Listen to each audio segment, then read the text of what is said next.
बहन का छमछम बाबली मारू, इनको का कंजूरिंग हो रहा है। मारू मार तेरी बहन का भूत मारू। क्यों रख लिया इतने लंबे बाल? पैसे ना है कटवाने को। 5 रुपए दे दे। 5 क्यों? मैं तो 70 लूंगा। 70 किस बात के? जा बे भाभी 70 ले लिया। 15 रुपए में हमारा अपरकट लग रहा, तू 70 लेगा। हट। बेटे इधर को मत जाइए। हम इधर जा भी कब रहे हैं? हम उधर को जा रहे हैं। हाँ तो लेकिन इधर को मत जाइयो।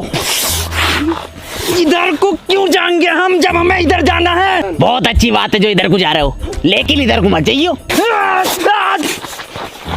अरे हौसले के लग गई। इधर को क्यों जाएंगे हम जा रहे हैं इधर को जा रहे हैं। बता कैसे, बता क्या? ये गया मैं इधर को ना जा रहे, इधर को जा रहे हैं भैया। बहुत अच्छी बात है जो इधर को जा रहे हो, लेकिन इधर को मत जाइयो।